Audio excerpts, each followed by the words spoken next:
Nyai Dewi Tanjung di sini. Nah, teman-teman apa kabar? Semoga semua teman-temannya selalu diberikan kesehatan, panjang umur, murah rezeki. Amin ya rabbal alamin. Nah, seperti biasa, kemunculan Nyai kali ini akan mengupas tuntas beberapa kejadian-kejadian lucu yang terjadi di negara kita. Satunya akan mengkritisi, akan mengupas tuntas tentang seorang Ustadz Kadrun. Kenapa Nyai bilang Ustadz Kadrun? Seorang Ustadz itu mengomentari, kenapa sih sekarang itu angkanya ulang tahunnya Dirgahayu Republik Indonesia itu ada salibnya?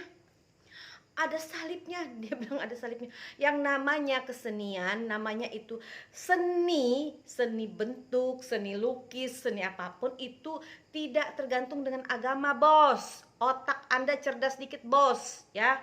Jangan jadi orang yang terlalu munafik lah. Selalu disalib lah, salib. Sekarang ya, Nyai mau bilang sama kamu ya, hai kadrun-kadrun bodoh. Ya, kalau ini 1+1, 1+1, masa gini, 1 salib 1 gitu. Semua dibilang harus salib. Kalau tanda begini dibilang salib, harus begini. Kalau plus itu salib juga dong. Lalu misalnya 1+1, jadi ini 1 salib 1.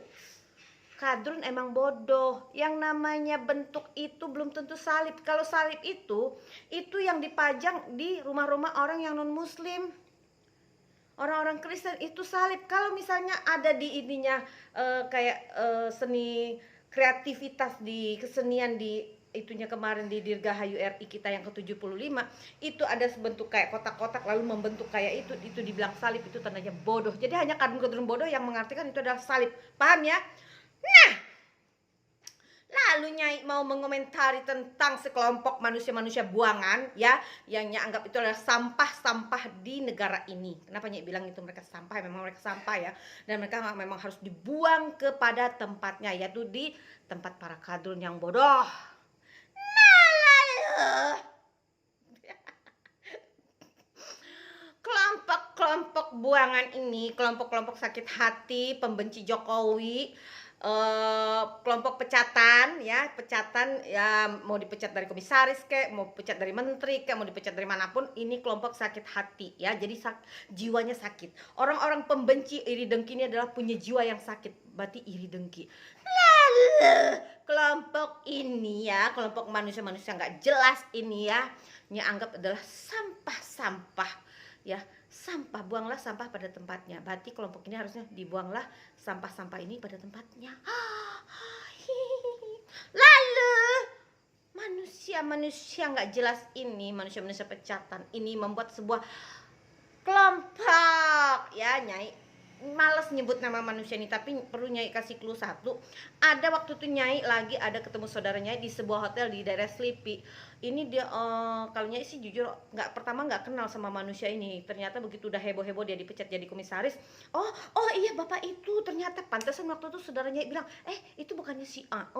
Ya kan, yang itu tuh yang komisaris yang dipecat. Bukankah waktu itu dia sama cewek di bookingan di hotel? Sorry ya. Nggak perlu dibuka lagi, nanti kebongkar aib orang. Lalu kelompok ini membentuk sebuah ikrar deklarasi apa ya, yang buat urusan mereka ya, itu urusan mereka, hak mereka. Tapi Nyai mau mengatakan kelompok-kelompok nggak jelas ini mengatasnamakan katanya mereka itu cinta Indonesia. Masa sih kadrun cinta Indonesia? Oh my god, no ya. Lalu Nyai mau mengkomentari deklarasi abal-abal dari manusia kelompok sakit hati ini ya. Mereka menamakan apa ya? Kita, kamu, aku, and I. Salah ya? Oh ya, Nyai akan berikrar ya. Kami adalah kelompok sakit hati sama Jokowi. Kami dipecat dari menteri, kami dipecat dari komisaris. Kami sakit hati, makanya kami akan selalu membuat kegaduhan dan kerusuhan di negara ini. Itulah kami. Masa sih kamu ternyata perusuh bangsa. Wow.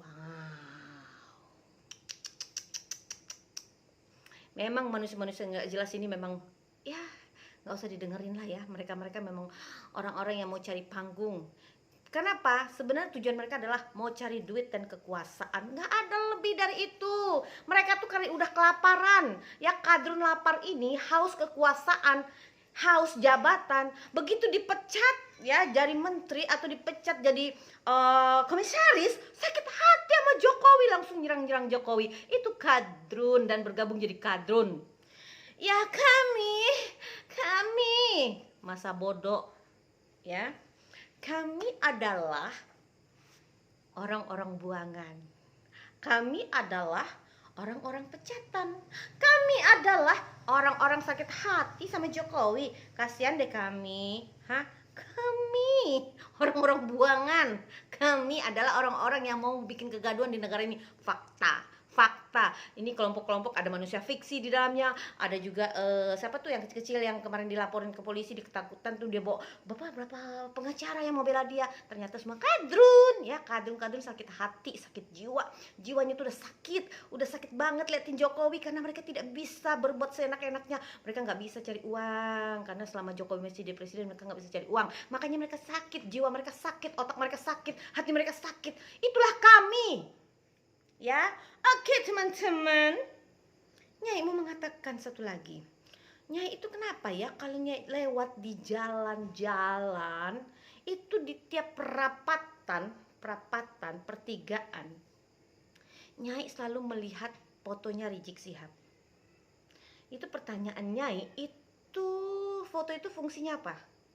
Atau buat nakut-nakutin orang yang lewat?